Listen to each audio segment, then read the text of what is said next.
प्रश्न क्या कह रहा है कि रश्मिरथी के नायक कौन है। रश्मिरथी एक, अब क्यों पढ़ा रहे हो, स्कूल तो बंद हो गया है। स्कूल बंद हुआ है लेकिन ऑनलाइन क्लासेस तो चल रही है ना।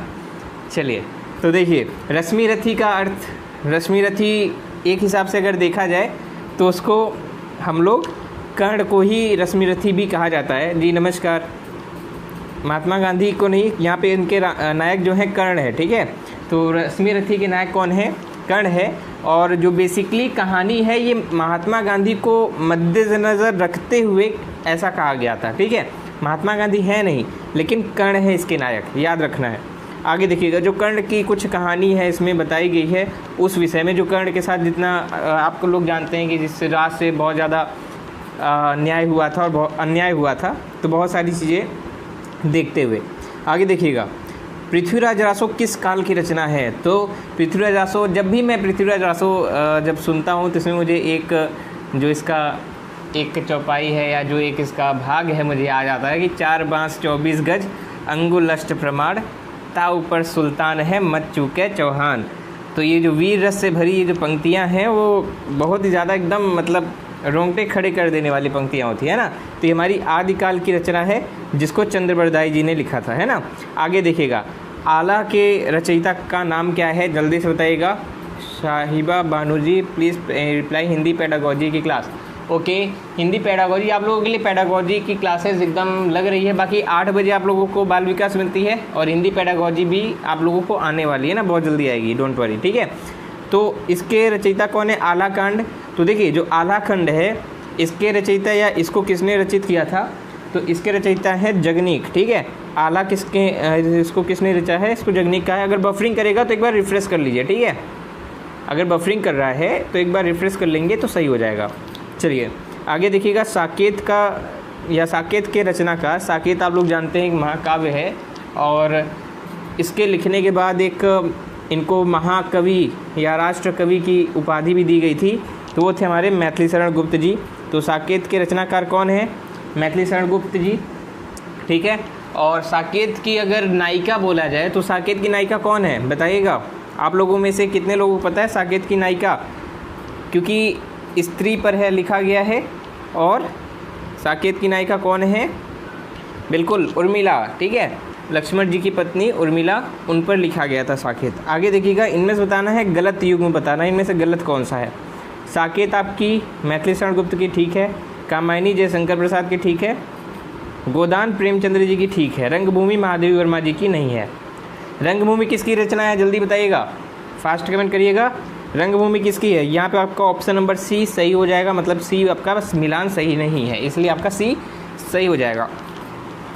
CDP में पहला क्वेश्चन वो क्लास 8 बजे चलती है तो वहाँ पे जो पढ़ाते हैं उन पे बात कर लीजिएगा, ठीक है, मैं देख लूँगा। आगे देखिएगा, पानी गए न उबरे डैश डैश डैश के लेखक कौन है। पानी गए न उबरे मोती मानुष चून। तो जल्दी बताइएगा। तो जी बिल्कुल, तो पानी गए न उबरे किसकी है, रहीम दास की।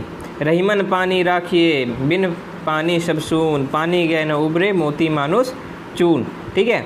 आगे है वैदेही वनवास। तो वैदेही वनवास किसकी है, ये जो पुस्तक है ये किसने लिखा है, जल्दी से सभी लोग कमेंट करेंगे।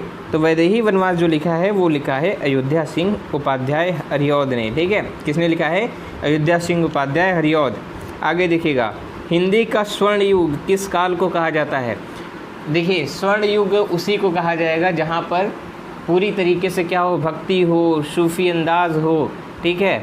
एक तरफ राम हो, एक तरफ कबीर हो, एक तरफ सूर हो, एक तरफ तुलसी हो और एक तरफ आपके कौन हो, जितने भी महान महान कवि जो भक्तिकालीन कवि हैं, ब्रज भाषा का प्रयोग करते हुए, अवधी भाषा का प्रयोग करते हुए और पंचमेल खिचड़ी का प्रयोग करते हुए, तो वहाँ पर ये सारी जो चीज़ें निकल के आती हैं वो आपकी आती हैं स्वर्ण युग यानी भक्ति काल से। आगे देखिएगा, हिंदी साहित्य का आधुनिक काल कब से प्रारंभ होता है। तो अगर हम आधुनिक काल की बात करेंगे तो देखिए आधुनिक काल माना जाता है भारतेंदु युग के शुरुआत से, है ना। तो भारतेंदु युग यानी भारतेंदु जी जब उनका जन्म हुआ था तब से माना जाता है कि हिंदी साहित्य का जो आधुनिक भाग है वह शुरुआत हो गई। चलिए, तो इसका उत्तर आपका क्या हो जाएगा, 1850, जब से भारतेंदु जी का जन्म हुआ था। आगे देखिएगा, अरबी भाषा का कौन सा शब्द है? इन चार में से आपका अरबी भाषा का शब्द बताना है। तो इनमें से अरबी भाषा का शब्द कौन सा है? और आप सभी से मैं निवेदन करूंगा कि आप सब अगर अभी तक लाइक का बटन नहीं दबाए हैं तो आप सब जल्दी से लाइक का बटन दबा दें, ताकि हम लोग यहाँ पर और एकदम उत्सुकता और उत्साह के साथ अपनी क्लासेस को आगे बढ़ाते चले, है ना। तो अरबी भाषा का शब्द इनमें से कौन सा है? बोलते नहीं कि मैं कौन सा गुनाह किया हुआ हूँ, है ना, या हमने कौन सा गुनाह किया है। तो गुनाह शब्द आप जो का है ये आपका अरबी भाषा का है। आगे देखिएगा, रामचरितमानस में संयोजित कुल कांड कितने हैं? देखिएगा, रामचरितमानस में टोटल कितने कांड है दोस्तों? तो रामचरितमानस में टोटल आपके हैं 7 कांड, ठीक है।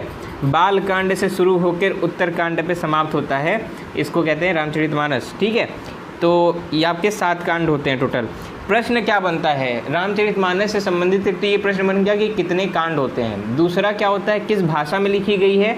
तो अवधी भाषा में लिखी गई है। तीसरा प्रश्न क्या बनता है, रामचरितमानस में सबसे लंबा कांड कौन सा है? तो जल्दी बताइएगा, रामचरितमानस में सबसे बड़ा कांड कौन सा है, सबसे लंबा कांड कौन सा है, और सबसे छोटा कांड कौन सा है? ये पूछा जाता है। 2 कांड पूछे जाते हैं, एक सबसे बड़ा और एक सबसे छोटा। बहुत अच्छा, बाल कांड सबसे बड़ा है। चलिए, सबसे बड़ा तो मिल गया बाल कांड, सबसे छोटा बताइए कौन सा कांड है? जल्दी फास्ट कमेंट करिएगा, सबसे छोटा कांड कौन सा है? सबसे बड़ा कांड बाल कांड, और सबसे छोटा कांड कौन सा है? नहीं, उत्तर कांड नहीं है। जल्दी बताइएगा, रामचरितमानस का सबसे छोटा कांड नहीं, सुंदरकांड भी नहीं है। जल्दी जल्दी जल्दी, किष्किंधा कांड। चलिए, बहुत अच्छा। चलिए, सुंदरकांड नहीं है जी, किष्किंधा कांड है, ठीक है। आगे देखिएगा, रिक्शा किस भाषा का शब्द है? रिक्शा किस भाषा का शब्द है? जल्दी से फास्ट कमेंट करिएगा। रिक्शा, तो रिक्शा आप कहाँ का है? ये आपका जापानी भाषा का है, ठीक है। रिक्शा किस भाषा का शब्द है? रिक्शा आपका जापानी भाषा का शब्द है। आगे चलते हैं, अगला प्रश्न देखिए।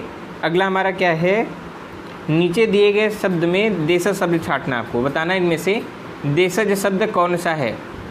तो जल्दी से बताइएगा, इनमें सबसे देशज शब्द इन चारों में से कौन सा है? जल्दी से, हाँ जल्दी से। तो देशज शब्द इनमें से कौन सा दिख रहा है? देखिए, वेरी गुड। तो आपका कौन सा सही हो गया 13वें में? तो आपका ऑप्शन नंबर बी देखिए, चिरई, है ना, बोलते हैं चिरई बोलते हैं। ये एक देशज शब्द है, इसका कहीं से भी कुछ पता नहीं है कि आया कहाँ से है, ठीक है। देशज शब्द का अर्थ क्या होता है मित्रों? तो देशज शब्द का अर्थ होता है कि जिसके कहीं से भी आने का पता ना चले, यानी कहाँ से उत्पन्न हुआ है कोई नहीं जानता। जैसे चिड़िया थी, चिड़िया को चिरई चिरई बोल के सब लोगों ने चिरई बोल दिया। यूपीपी का हिंदी, बिल्कुल आपके यूपीपी में भी बिल्कुल काम आएगा। आप ये मान के चलिए, कोई भी एग्ज़ाम है जिसमें हिंदी आती है, ठीक है, आपको बता दो MSSC नोट्स पे आपकी जो हिंदी चलती है वो किसी भी एग्ज़ाम, कोई भी एग्ज़ाम है तो वहाँ पर आपके काम आएगा। 14वां नंबर देखिएगा, इसमें से देशज शब्द छांटना है। नारिकेल, ढाक, कुई और ठोकर। तो 14वें में जो उचित अर्थ निकलेगा वो कुई से निकल के आएगा, ठीक है। जो आपका कुई है, ठोकर तो आपका अच्छा शब्द है, ठोकर के बारे में आप चलिए इसको बताइएगा। कुई बोलते हैं ना, हमने मारी ठोकर। आगे बताइएगा, कुई, कुई आपका क्या है? एक आपका देशज शब्द है। ऐसे शब्द है ना कि जिनका मतलब कोई उत्पत्ति का पता ही नहीं है, मतलब समझ में नहीं आता कि आया कहाँ से, बाय द वे। आगे देखिएगा, खड़ी बोली का प्रथम महाकाव्य। देखिएगा, खड़ी बोली की बात कर रहा है, ठीक है। पृथ्वीराज रासो आपकी अलग है, याद रखना है, ठीक है, लेकिन यहाँ पर खड़ी बोली की बात है। तो खड़ी बोली में आपका प्रथम जो है वो कौन सा है? वो है प्रिय प्रवास को माना जाता है, ठीक है। खड़ी बोली का जो प्रथम महाकाव्य है वो प्रिय प्रवास को माना जाता है। आपका ऑप्शन कौन सा सही हो जाएगा? आपका ऑप्शन नंबर 1 सही हो जाएगा। बहुत बहुत धन्यवाद। हेलो शालिनी जी। चलिए आगे चले हम लोग। अगला है बाल्टी। बाल्टी शब्द कहाँ का है ये बताना है जल्दी से। और अभी तक आप लोगों ने लाइक नहीं किया है, क्या बात है दोस्तों, लाइक नहीं करते आप लोग। जल्दी से लाइक का बटन दबा दे। तो जल्दी से बताइएगा 16वें का राइट आंसर क्या हो जाएगा। तो जो बाल्टी है वे कहाँ से है? तो ये आपका बाहर से आया हुआ है, ठीक है। बाल्टी बकेट से आया है ना, बाल्टी बाहर से आया है। इसको छोटा करते करते करते करते बाल्टी बोल देते हैं हिंदी में, लेकिन ये हमारा विदेशज शब्द है, देशज नहीं है, इसको हम लोग विदेशज कहेंगे। जिसके देखिए जिसका स्रोत हमको पता है कि कहाँ से आया हुआ है, उसको हम लोग विदेशा शब्द, मतलब पता है कि कहाँ से आया है, तो विदेशा शब्द नहीं हो सकता। हाँ चलिए 17 नंबर देखिएगा, तुलसीदास ने अपनी रचना में किसका वर्णन किया है। तो आप लोग जानते हैं तुलसीदास भक्ति काल के कवि हैं, और भक्ति काल के कवि में भी ये सगुण काव्य के राम भक्ति शाखा के महान कवि निकल के आए हैं ना। जैसे भक्ति काल का अगर हम लोग विभाजन करते हैं तो भक्ति काल 2 निकल के आता है, प्रेम आश्रय ज्ञान आश्रय, या सगुण और निर्गुण, ठीक है, सगुण और निर्गुण निकल आते हैं। अगर हम निर्गुण की बात करें, प्रेम आश्रय ज्ञान आश्रय होता है, दूसरा आपका होता है राम भक्ति शाखा और कृष्ण भक्ति शाखा। कृष्ण भक्ति शाखा में आपके सूरदास आते हैं, राम भक्ति शाखा में हमारे तुलसीदास आते हैं। तो तुलसीदास राम भक्ति शाखा के हैं, तो ये इन्होंने राम का ही अपने वर्णन किया है इन्होंने। आगे देखिएगा, निर्गुण भक्ति काव्य के प्रमुख कवि कौन है। निर्गुण, तो निर्गुण की बात करें, जैसे देखिए अभी भी मैंने बता दिया कि निर्गुण में कौन है, सगुण में कौन है। सगुण में आपके कौन है, तो सगुण में आपके सूरदास और तुलसीदास हैं। और वहीं अगर निर्गुण की बात करेंगे तो कौन है, जल्दी बताइएगा। 18वें में बिल्कुल वन एंड ओनली कौन, कबीरदास। और एक चीज़ मैं और बताऊंगा, इनका एक मैं दोहा सुनाता हूँ आप लोगों को, और आगे वो प्रश्न आएगा, ठीक है। एक दोहा सुनाऊंगा, उससे संबंधित आगे एक प्रश्न आएगा, आप लोग ध्यान से सुनिएगा, और लास्ट में अभी प्रश्न आने वाला है तो उसका उत्तर जरूर बताइएगा, ठीक है। दोहा क्या था कि नारी की झाई पड़त अंधा होत भुजंग, कबीरा उसकी कौर गति जो नित नारी के संग। ये कबीरदास जी का एक बहुत सुप्रसिद्ध एक दोहा चौपाई या उनकी पंक्तियाँ कह लीजिए, जो भी उन्होंने लिखा है ना। तो इस पर आप लोगों को आगे एक प्रश्न मिलेगा, उस पर बताना है, ठीक है। आगे देखिएगा, श्रद्धा किस कृति की नायिका है। तो श्रद्धा जो है, श्रद्धा नारी तुम तो श्रद्धा हो, ऐसे करके किसमें था, ये हमारी कामायनी जयशंकर प्रसाद जी द्वारा जो रचित है, मनु और श्रद्धा की कहानी है ना। मनु श्रद्धा जो इसके नायक और नायिका है। आगे देखिएगा, खूब लड़ी मर्दानी वो तो झांसी वाली रानी थी, ये बुंदेलों के मुख से सुनी हमने कहानी थी। कौन बोला है ये, सुभद्रा कुमारी चौहान जी ने बोला है, ठीक है। आपका ऑप्शन नंबर बी करेक्ट हो गया इसमें। आगे चलते हैं, मुझे तोड़ लेना वनमाली उस पथ में देना तुम फेंक, मातृभूमि पर शीश चढ़ाने जिस पथ जाएं वीर अनेक। ये किसकी है लाइन, मुझे तोड़ लेना वनमाली उस पथ पे देना फेंक, मातृभूमि पर शीश चढ़ाए जिस पथ पर जाए वीर अनेक, ठीक है। तो ये लाइन बड़ी अच्छी, बहुत प्यारी है, और इसको लिखा किसने है। इतनी मक्खन जैसी लाइन कौन लिख सकता है, तो माखन लाल चतुर्वेदी जी ही लिख सकते हैं, ठीक है। ऐसी लाइन जो एकदम मक्खन जैसी हो, वो माखन लाल चतुर्वेदी जी द्वारा ही लिखी की जा सकती है। आगे है मधुशाला। मधुशाला के बारे में तो आप लोग जानते हैं, जो पिताजी ने मधुशाला बनाई थी और बच्चे ने शराबी बनाई है ना। तो आप लोग जानते हैं मधुशाला पिताजी ने मधुशाला बनाई और बच्चे ने क्या बनाया, शराबी बनाया। कौन है वो, बच्चन जी, ठीक है। चलिए आगे चलते हैं, कठिन काव्य के प्रेत यह किसको कहा जाता है। कठिन काव्य की प्रेत किसको कहा जाता है, इसका जो सही उत्तर होगा वो क्या होगा, जल्दी बताइएगा। तो कठिन काव्य के प्रेत ये किसको कहा जाता है, ये हमारे केशवदास जी को कहा जाता है। किसको कहा जाता है, केशवदास जी को, ठीक है। आगे चलते हैं, आषाढ़ का एक दिन। आषाढ़ का एक दिन किसने लिखा हुआ है। आषाढ़ का एक दिन बहुत ही प्यारी रचना है, बहुत ही मधुर, और इसको पढ़ने के बाद आँखों में आंसू ही आता है, नाटक है, ठीक है। आषाढ़ का एक दिन, तो ये है मोहन राकेश द्वारा रचित, ठीक है। आषाढ़ का एक दिन, कोई बताएगा इसकी नायिका कौन थी आषाढ़ का एक दिन में। आगे देखिए, काहेरी नलनी तू कुम्हलानी किस कवि ने लिखा है। काहेरी नलनी तू कुम्हलानी, तो ये वही वन एंड ओनली जो हमारे लीजेंड हैं, कौन, जल्दी बताइएगा। वन एंड ओनली जब भी मैं बोलूँ तो हमारे एक लौते कबीरदास, है ना, बिल्कुल कबीर। ये आपके भक्ति काल के कबीर हैं, आधुनिक काल के कबीर नहीं। आधुनिक काल के कबीर की बात करेंगे वही कबीर सिंह की बात आ जाएगी, है ना। अब ये कह सकते हैं कि आधुनिक काल के कबीर कौन है, चेंज हो गए।